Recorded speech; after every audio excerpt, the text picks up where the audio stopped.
Fit রাখার try করি হচ্ছে ছোট ছোট ড্রেস পরার জন্যই কিন্তু। সো এখন আমি এত কষ্ট করে জিম করলাম, ওয়ার্কআউট করলাম, আমি কম খাই, আমি এত বেশিও খাই না সবার মতো। সো আমি যদি আমার ফিগারটাই না দেখাতে পারি তাহলে তো এটা কেমন না, এত কষ্ট করে লাভ কি? আরে আপু, ফিগার দেখানোর জন্য যখন এত কিছু, তখন জামা কাপড় পরার কি দরকার? নাসির হোসেনের বন্ধু হয়তো জানে না যে সৌন্দর্য নিয়ে এত গর্ববোধ করেন তিনি। এর চেয়ে ভালো ফিগার আর সুন্দরী নারী 4 থেকে 500 টাকায় বুক করে পথচারী। আরে মামুনি, এই আবর্জনার শহরে ফিগার দেখাইতে আসো না, মশামাছি মুখ দেওয়ার ভয় আছে।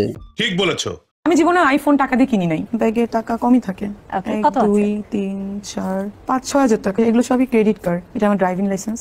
কি আছে দেখতে চাই? অনেক কিছু তো, দেখি না একটা করে। মিডিয়া আর ব্লগার, এদের দরকার ভিউয়ার। কন্টেন্ট যেমনই হোক না কেন, টাকা ইনকাম করাই হলো এদের মেইন কাজ। আর এই জন্য লজ্জাশরম বিসর্জন দেওয়া তাদের জন্য কোনো বিষয় না। চিন্তা হয়তো ভবিষ্যৎ প্রজন্মকে নিয়ে কি শিখবে এদের কাছ থেকে। নিম্ন মানসিকতা, নিম্ন মানের কিছু প্রশ্ন জিজ্ঞেস করায় বর্তমান ইন্টারভিউ হয়ে গেছে। বর্তমানে বাংলাদেশের রিক্সা চালক আর এদের মতো সাংবাদিকদের মধ্যে পার্থক্য কি জানেন? রিক্সা চালক পাইতেছে না যাত্রী, আর এরা পাইতেছে না খবর। সঠিক বলেছেন।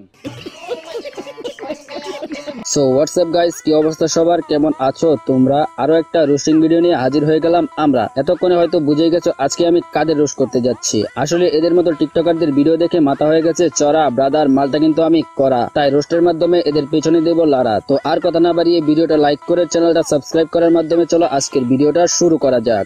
এই সময় কম, শুরু করো।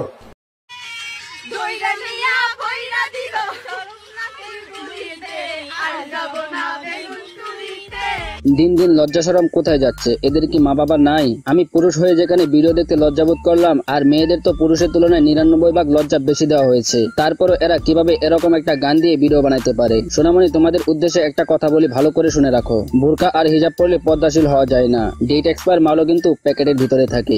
ঠিক বলেছো।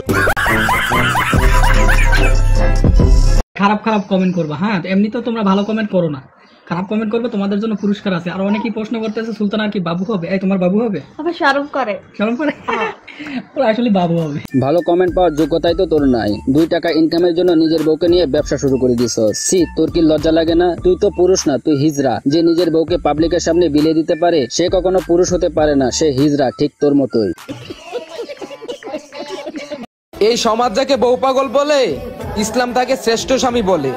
সুতরাং বউকে ভালোবাসো, সংসারে শান্তি হবে এবং পরকালে আল্লাহর ভালোবাসা পাবে। আর ইসলামে এটাও তো বলা হয়েছে যে পুরুষ তার স্ত্রীর পর্দা সম্পর্কে উদাসীন, তার স্ত্রীকে সবার সামনে তুলে ধরতে পারে, সে হলো গায়তরহীন দায়স। আর দায়স কখনো জান্নাতে যেতে পারে না। সৃষ্টিকর্তা স্ত্রীকে দিয়েছে নিয়ামত হিসেবে, আর উনি বাসর করে ব্যবসা শুরু করে দিয়েছে। একটা কথা বলে শুনে রাখেন, ইসলামে একজন পুরুষকে শ্রেষ্ঠ স্বামী হিসেবে স্বীকৃতি দেওয়া হয়েছে, কোনো বউ ব্যবসায়ীকে না। ঠিক বলেছো।